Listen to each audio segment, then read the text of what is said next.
some remarks of explanation concerning the organization of the National Socialist German Labor Party, which we believe will be found useful in connection with the prosecution's case. I would just like to call the attention of the tribunal to the fact that the larger chart which now appears is a simplification of the duplicated chart with which your honors have been furnished.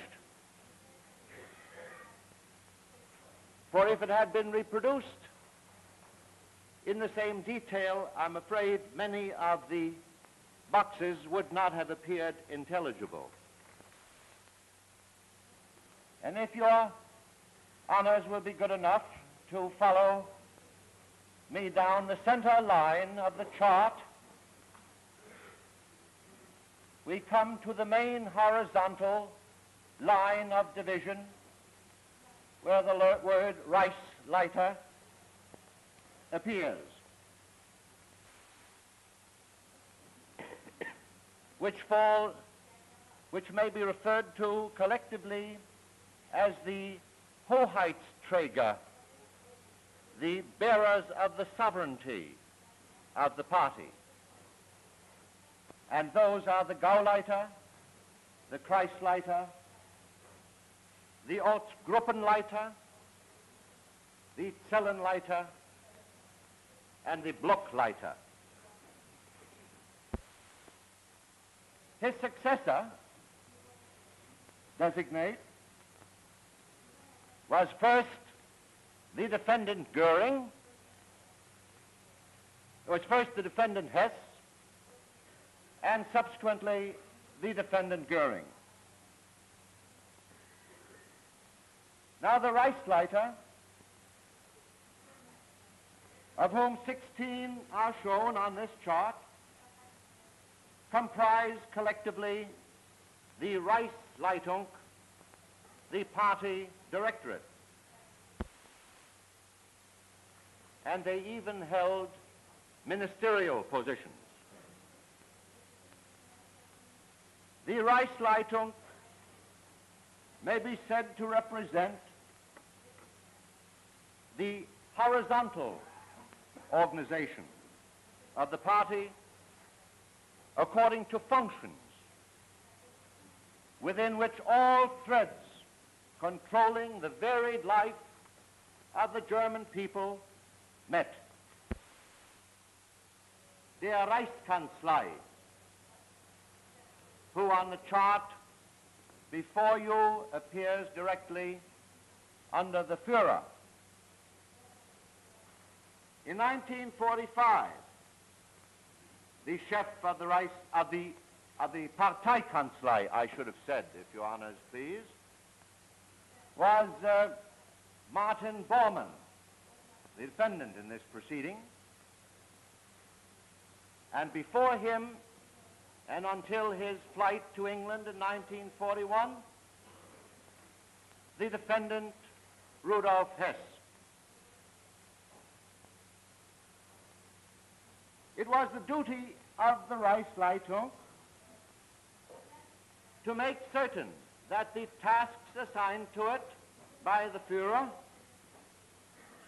were carried out with expedition and without interruption, in order that the will of the Führer quickly and rapidly was communicated to the lowest party echelon, the lowliest cellar or block.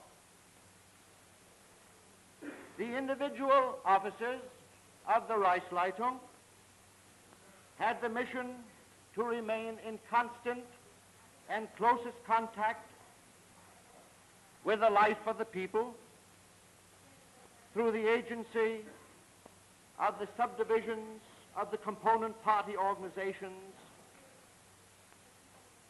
in the Gauer within the Kreis or the Ort or the lower groups.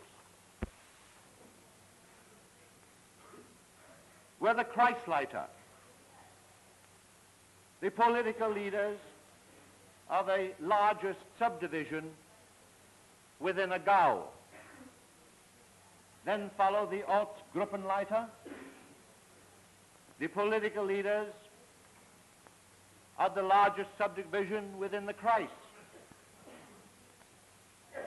And a Kreis consisted perhaps of several towns or villages, or in the case of a larger city, anywhere from 1,500 to 3,000 households.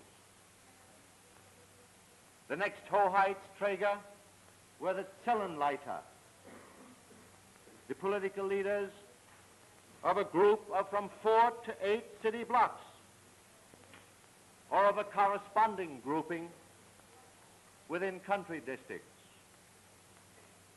And then follow the Blockleiter. And long service in public office during the National Socialist regime to certify to substantial accuracy of the facts disclosed in this chart. Now, with the permission of the tribunal, I would like to make some brief comments on this chart.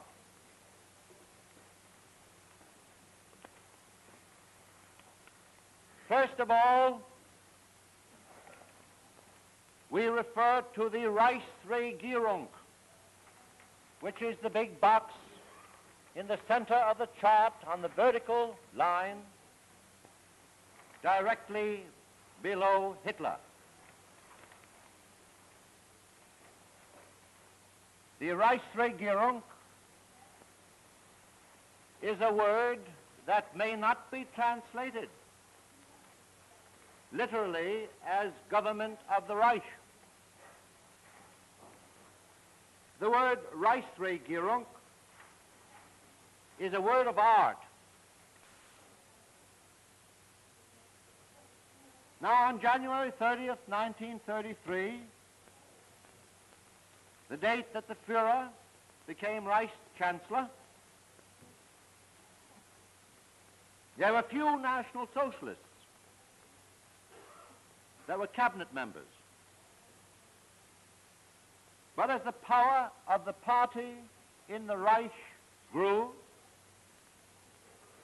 the cabinet came to include an ever-increasing number of Nazis until by January 1937,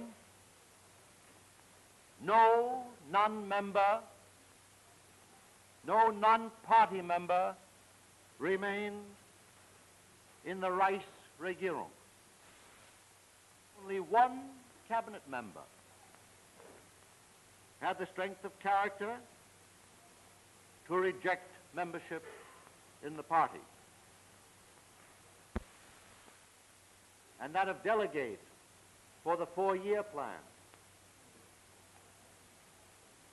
Himmler, the notorious head of the SS, the Reichsführer SS, was also the chief of the German police,